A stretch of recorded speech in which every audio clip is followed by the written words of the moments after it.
Hi, my name is Debbie Adler. I am the owner of Sweet Debbie's Organic Cupcakes in Los Angeles. I never went to pastry school, I never went to culinary school, and I never learned how to bake until I owned my bakery. So I'm not quite sure why I'm up here, but I will tell you about how I did get to the point of having a bakery. When I was back in New York, where I'm from, I was in college and I became a CPA on Wall Street. This was not my calling. I had grown up in a family where I was given the choice of three things to become: a doctor, a lawyer, or an accountant. Oh, and if I was really eccentric, an engineer. So as I ate my way through tax season with ice cream, Fig Newtons, cheesecake, eventually I looked like Miss Piggy with an attaché case. So when I got fed up, literally, I decided I was going to pursue my dream. And when I was 5, I was cast as Lucy in Your Good Man, Charlie Brown. So ever since then, I wanted to be an actress. So when I was 31, I quit my job, and I packed all my worldly possessions in a manila envelope, and I came to California. Little did I know that if you're over 30, in Hollywood years, you're over the hill. So I was working hard, but hardly working. And this went on for several years, knocking on doors that weren't opening. So in 2005, I was hungry, and I was hungry for something sweet, as usual, and I had been reading about the ill effects of refined sugar on the body, how it pulls the nutrients out of your bones, and how it increases tumors in your body and causes wrinkles and all this negative stuff, and I didn't want any part of it, so I was determined not to have refined sugar. So I thought, oh, well, if anybody's going to have something without sugar, it's going to be Whole Foods. So I went to Whole Foods, I was going up and down the aisle, and everything had evaporated cane juice, which is sugar. So I said, I can't believe this, I'm going to have to do this myself. So I went to the aisle where they had the xylitols, the maltitols, all the tols, and the nectars and the syrups and everything else, and I took it all home to my 2-by-0 apartment in the flats of Beverly Hills, and I started experimenting. And I didn't know what I was doing, so I just, kept trying and made errors for which I should have been put on trial. And after maybe about 6 months, things started to taste good, and eventually they were spectacular. And I started to share it with my friends, and they said, you should open a bakery. This is really good. So in 2006, on a whim and a prayer and a big withdrawal from my savings account, I opened Sweet Debbie's Organic Cupcakes in Los Angeles. Well, wouldn't you know it, Hollywood came knocking on my oven. I mean, all the A-list celebrities, all the studio heads who wouldn't give me the time of day, all the presidents of the networks were clamoring for my cupcakes. So if you have something they want, you're good. Doesn't matter how old you are. So in 2007, business is growing and growing, and so is my belly. But it wasn't because I was eating the inventory. It was because I was pregnant.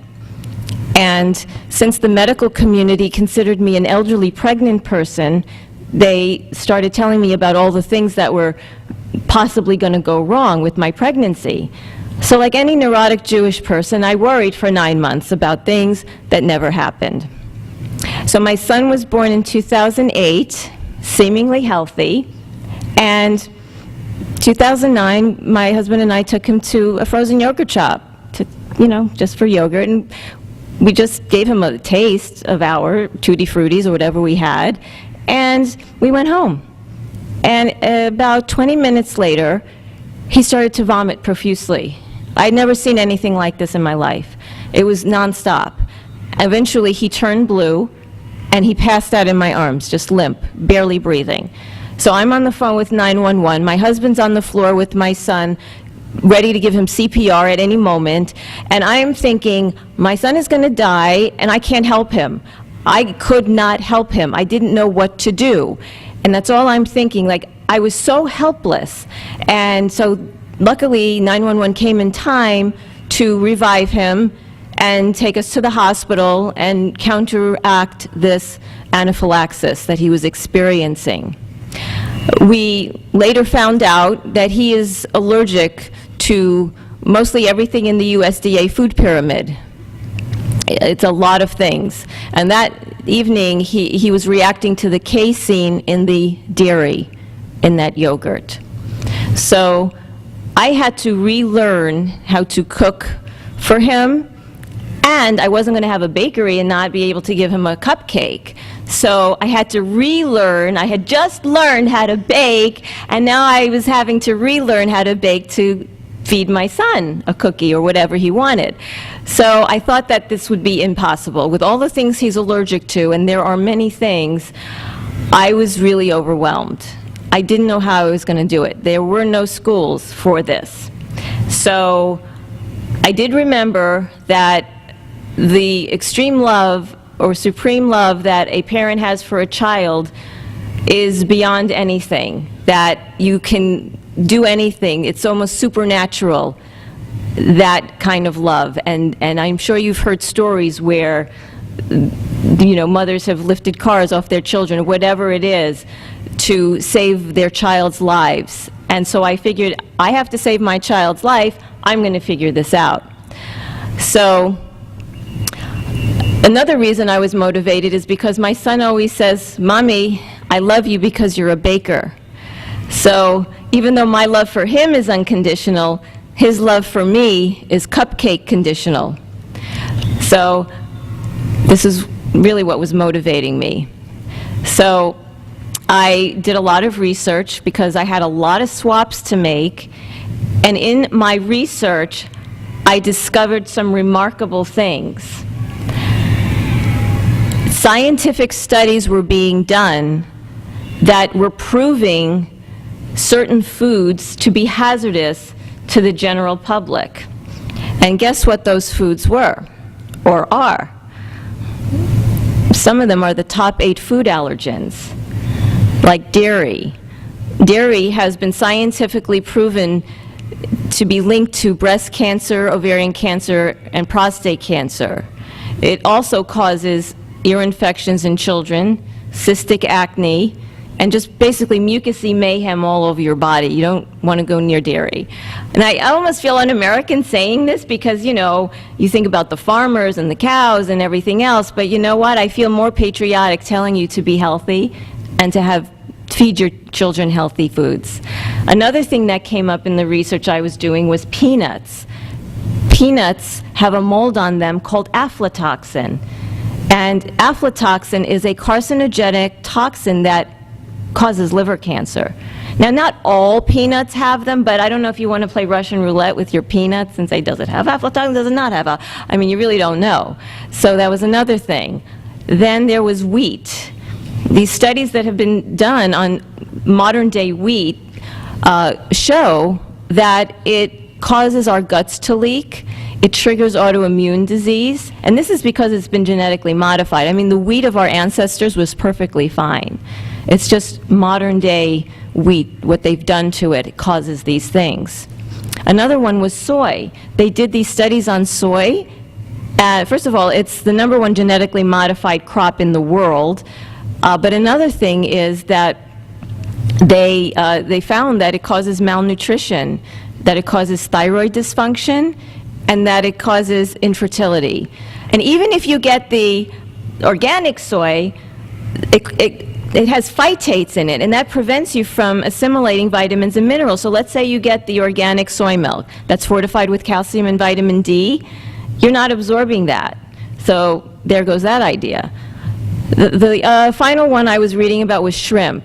You know, shrimp is not good for you anyway, but when I read about how they clean it, they pull the legs off and it goes all over itself, and I'm thinking, we're eating poop cocktail.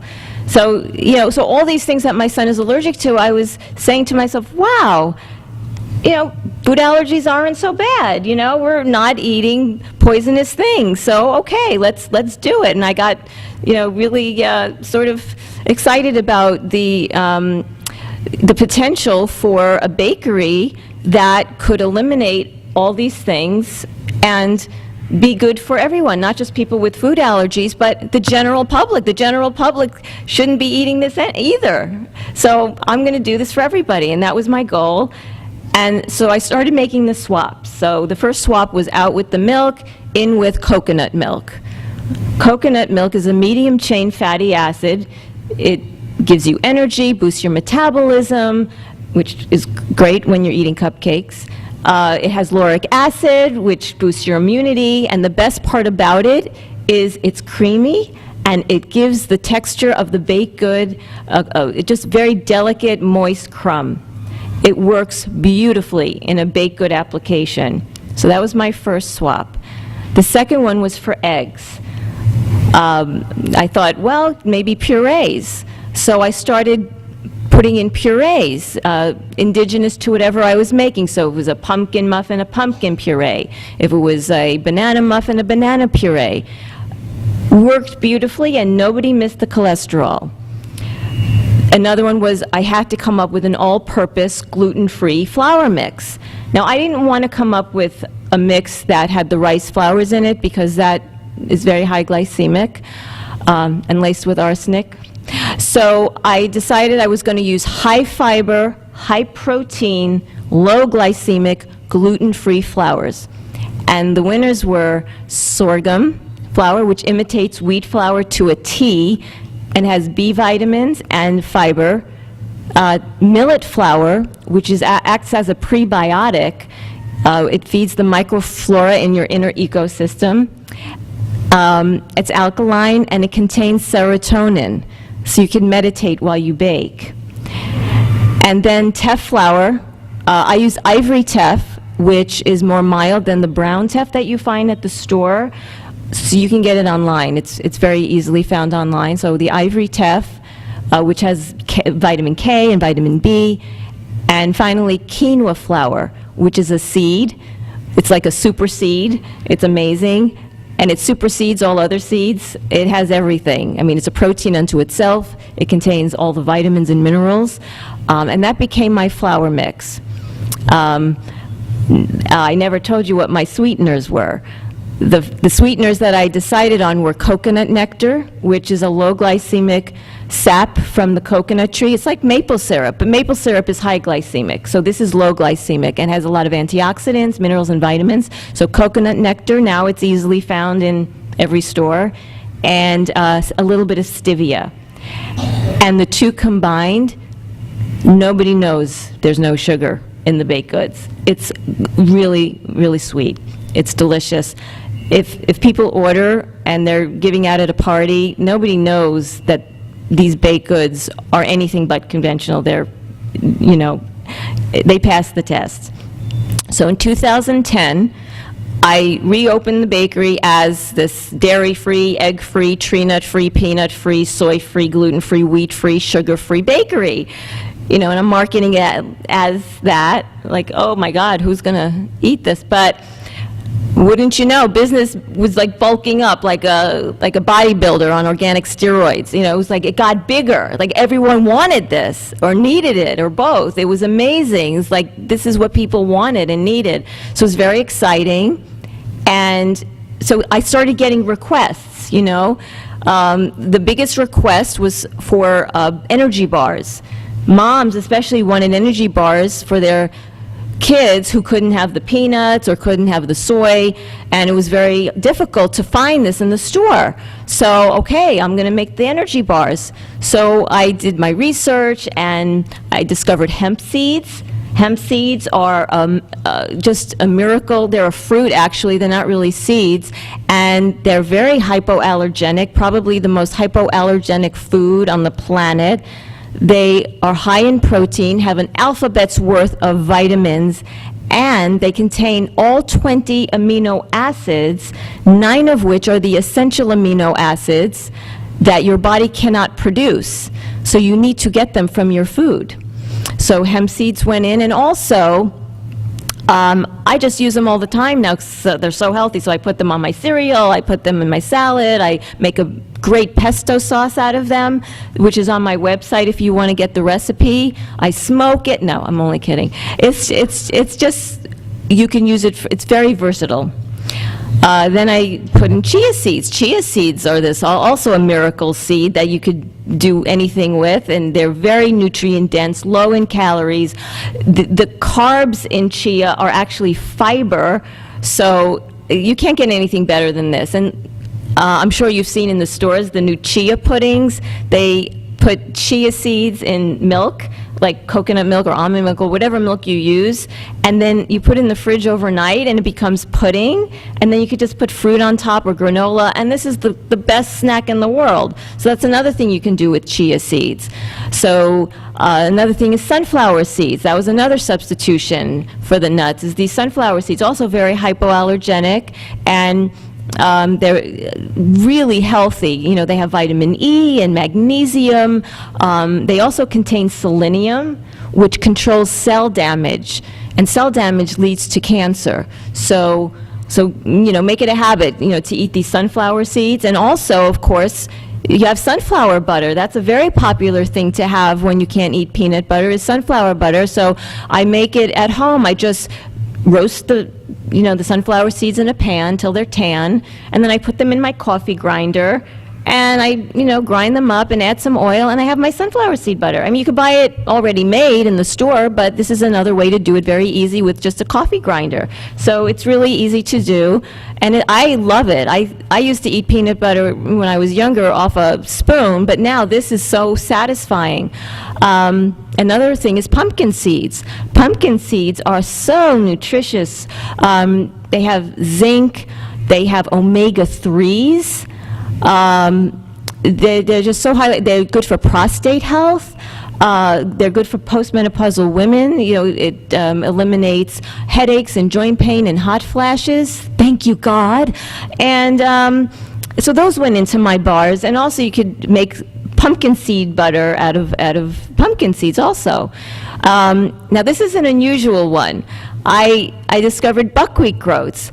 Actually, I knew about buckwheat groats, but I didn't know they were called buckwheat groats. I grew up in an Eastern European Jewish home where kasha varnishkas was a typical side dish. Kasha varnishkas is just buckwheat groats and bow tie noodles. And I never knew it was called buckwheat groats. I just knew it as kasha until I was like 40. And then, buckwheat, that's kasha? Oh, I didn't know. Okay, buckwheat groats are an amazingly healthy food. It's B complex. It contains rutin, which is a powerful antioxidant. It's good for gut flora. I mean, this stuff is amazing, and it's gluten-free. It's not even a grain. Buckwheat groats is a fruit. It's considered a fruit. So what I do with them for my energy bars is I cook it, just cook it like you would rice, and then you spread it out on a parchment-lined pan, and then at a very low temperature, you bake it for maybe 30 minutes at 300. They become crunchy. So I put them in the energy bars, and then you get a crunchy energy bar. It's like a Nestle's Crunch bar. They're so delicious, or you could just eat it plain. It's just very, very healthy and satisfying.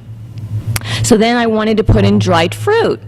Now, you can put in raisins and cranberries, that's fine, but of course I wanted to go the extra mile and figure out, okay, what's like the super fruit that I could put in, and I came up with goji berries, golden berries, and acai berries. These are superfoods that are very readily available now. I mean, they are amazing. Bioflavonoids, phytonutrients up the wazoo. Yes, they're a little pricey, but I promise you that they're less expensive than a hospital copay. So I say, be well and pay $9 for a bag of dried fruit. So these were my energy bars, and I just want to read them off to you because they became a chapter in my book because I came up with so many of them. Antioxidant blast bars, chocolate chia power bars, sweet cranberry hemp bars, fudgy Figamama jig bars, lean green logs. These are my raw truffles that the buckwheat groats go into. Acai berry truffles, and seedy date balls, which sounds like some men I went out with when I was single. The next request I got was for breads. When people get diagnosed with celiac or they want to go gluten-free, the biggest challenge to them is breads. And it was for me too. So I started to figure out how to make breads. I had to. So I came up with an idea that, okay, well, I can't use eggs either, so why don't I use purees? Purees are wonderful to put in breads. So my breads are guacamole rolls. I use mashed avocado, multigrain loafer, potato pizza wheels. I use pureed tomatoes, mini bagels, pumpkin bread. I use pumpkin puree, yam jam soda bread, which you should make around St. Patrick's Day. It's a good thing to have. I put them in little muffins. I put yam puree in that, and crispy kale and cheese soft pretzel rods. Now, this is not a puree, but what I did was, being that crispy kale is a very popular thing now, I put the kale on top of the bread, and I rolled it in, and I baked it, and it came out really crispy. It's amazing. I mean, the combination of the vegan cheese, the crispy kale, and the bread, it's a really good accident that I happened to do. So, so those were the breads. And, you know, I realized with all these new little tools that are available, like they're doing stuff with cauliflower now. They're repurposing cauliflower, you know, making it into rice, making it into potatoes, pizza crust, steak, you know. I mean, anything's possible. I'm thinking cauliflower is going to have an identity crisis, but it's a new way to get your cruciferous fix. Another thing is, I was having a midlife crisis a few days ago, and instead of having an affair, I bought a spiralizer. Now, this thing makes noodles out of anything. It makes boodles, koodles, spoodles, doodles. It can make noodles out of beets, carrots, sweet potato, zucchini. I mean, it is amazing now the different things that you can do and not feel deprived. You know, there's no reason to feel like, oh, I can't have, you know, noodles or whatever. I mean, there's a lot of options out there that you can really thrive. So going back to 2010, okay, so I'm giving my son all these great foods he can eat. You know, my bakery is thriving, but I was still feeling emotionally verklempt. My husband and I, we were just very lonely. We were feeling isolated because we couldn't take our son out. You know, he can't eat out in a restaurant. We can't go to a friend's house for dinner. And our friends, they don't have children with food allergies. So we really were feeling a little bit like not ourselves. And we went to our son's allergist and we said, do you have any friends for us? And she said, well, why don't you join a food allergy support group? So we looked into it, and there really weren't any in our neighborhood. The closest one was like an hour away. So we thought, all right, we're going to have to start our own food allergy support group. I don't know who's going to come, but we're going to build the field, and maybe they'll come. And then she suggested that we join FAN. At the time, it was called the Food Allergy and Anaphylactic Network. Now it's called FAIR, Food Allergy Research and Education. So we joined, and the first thing we do as members of any organization is we buy their T-shirts. So we did that, and then the following week we went to a nursery to buy some plants. And all of a sudden somebody says, "Go, FAN!" And we looked across and we see this young woman. She had seen my husband's T-shirt, and we said, "You know about FAN?" And she said, "Yes, my son has food allergies." And she's pointing to her blonde-haired golden boy down here, and looks the same age as my son. We said, "Really? Yeah, our son has food allergies too." And we're talking back and forth over the petunias, and it's like we have the same story. You know, her son is severely allergic, my son is severely allergic, and we said, "Do you want to be a part of our food allergy support group?" And she said, "Yes, I need a food allergy support group." I mean, little did she know she was our one and only member, but it was okay. You know, it was a starting point. So it was very exciting, and we invited her to our first meeting, and she brought some friends, and we started talking, and we were giving advice to each other. What do you do at school? And what do you do at camp? And we were, back and forth. We were sounding boards for each other, which was very comforting. And eventually, we started to have speakers, nutritionists and allergists and therapists, a lot of therapists. And I have to tell you, it was the best thing we ever did. We created a community for ourselves, now they're friends, of like-minded people. And it's like coming to a gluten-free expo like this. We're all the same. We're like-minded. Maybe you don't have exactly the same issues, but we get it. We speak the same language. We understand. We empathize. It's very important to share our stories and our experiences, because I think that creates healing, and it helps us feel whole again. I think it's very important for you to do that, to find your communities, and I know that you have, because you're here. And in this coming together, in this bond that we share, it creates strength. It gives us strength, and it gives us solace. And I think that's very important when we're dealing with these life-threatening issues, things that are constant, these chronic issues that we have. Very, very important. So, just want to tell you another thing. I appreciate you and the community, and you coming here today to listen, to all these speakers and to find out more. That's so important. I find that people who have food allergies, who have a food-restricted life, they're so appreciative of what they can eat. When I was at the Food Allergy Bloggers Conference last year, I was sitting at a table with a teenage girl and her mother, and this girl happens to be allergic to 95% of all food. I mean, she really is. And she was sitting there eating a bowl of gluten-free noodles and butter. Those are two things that she can eat.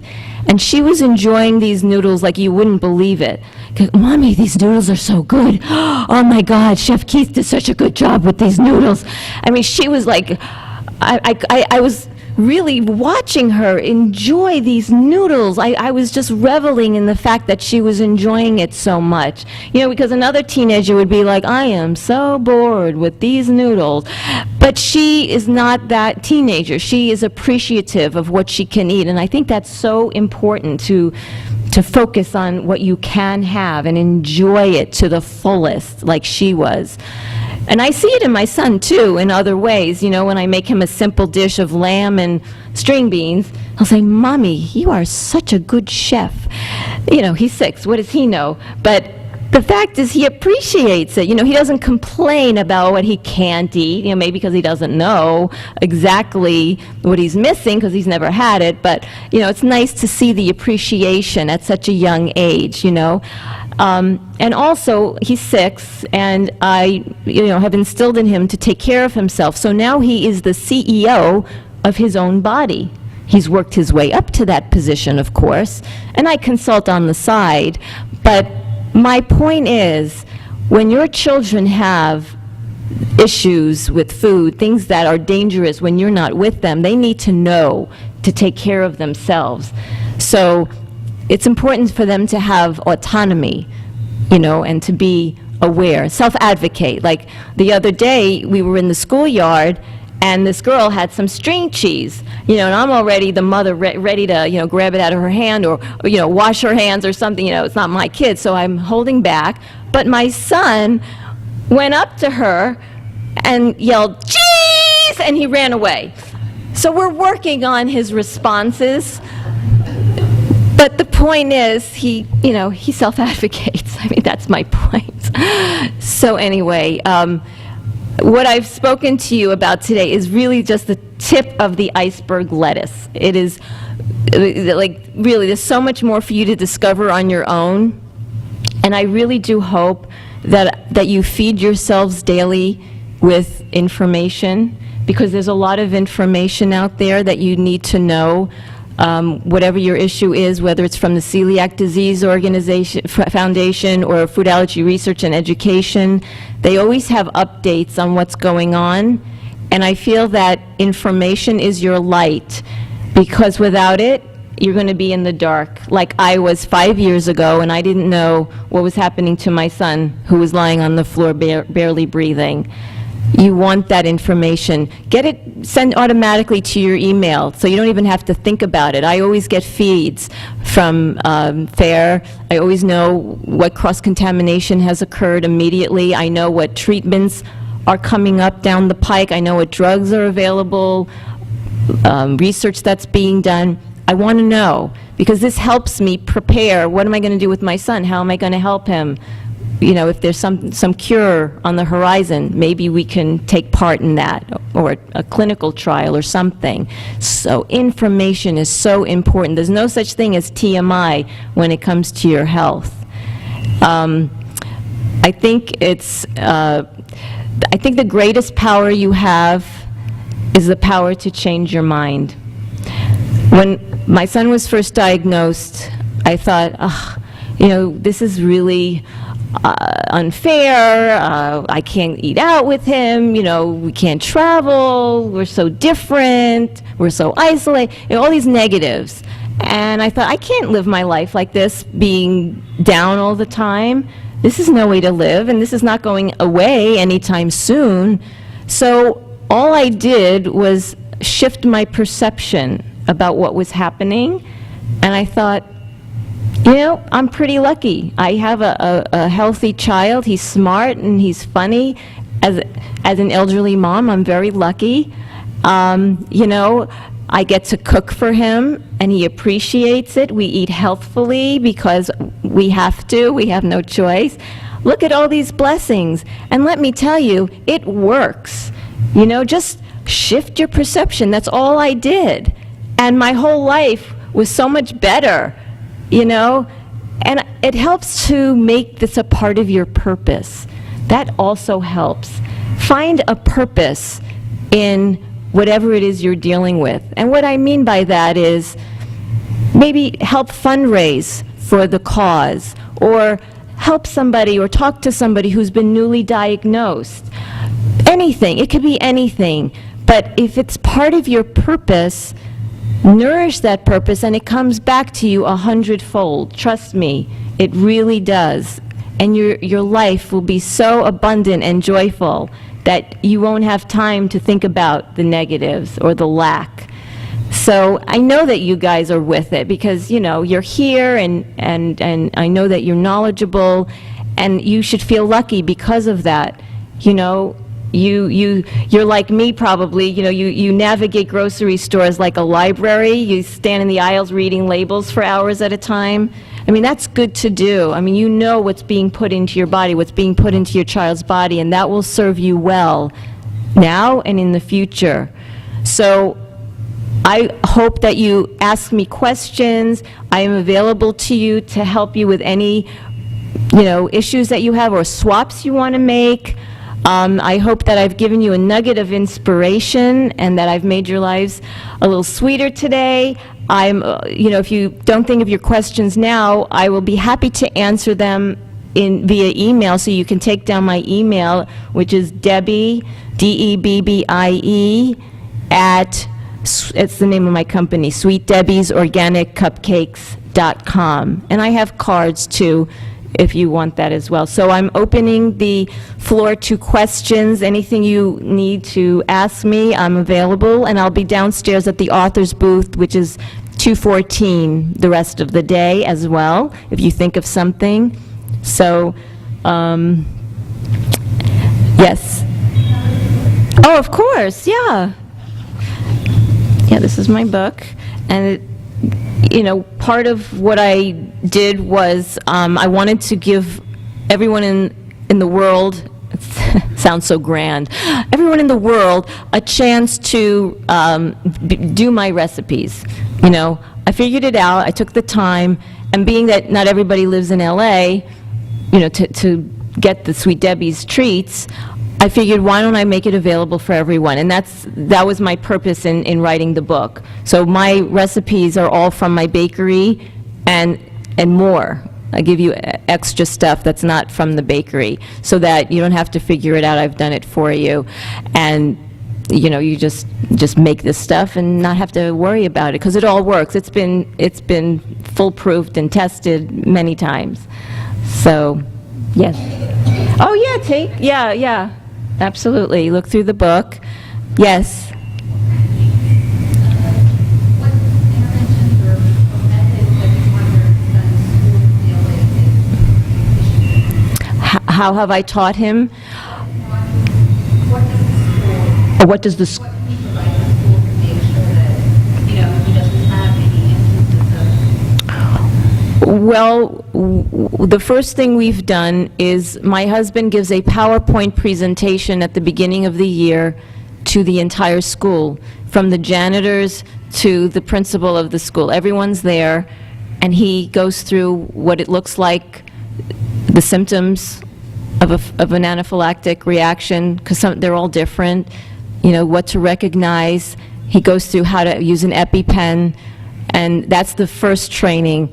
And then we speak to who he interacts with specifically, like his teacher and the art teacher, the music, whoever he interacts with specifically, we give them EpiPens, train them on their own, and then at lunchtime, he sits in the end of the table. He sits with everybody else, but at the end, and then the teacher is next to him.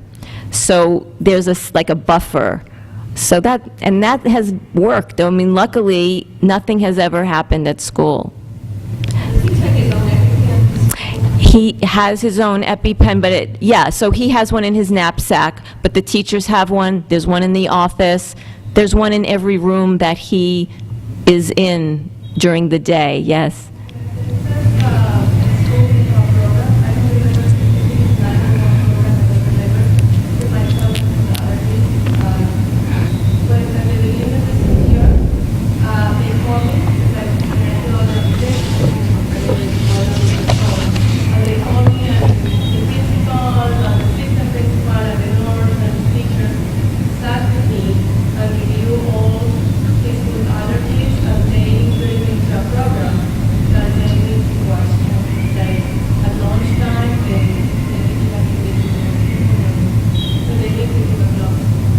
Oh, thank you for sharing that. Yeah. Any other questions regarding anything? Any comments? Any complaints? Yes. Yes, I talk about that in the book. Yes, in the proportions that you need, so you can use it for anything, and you use it for every recipe. Yes, absolutely.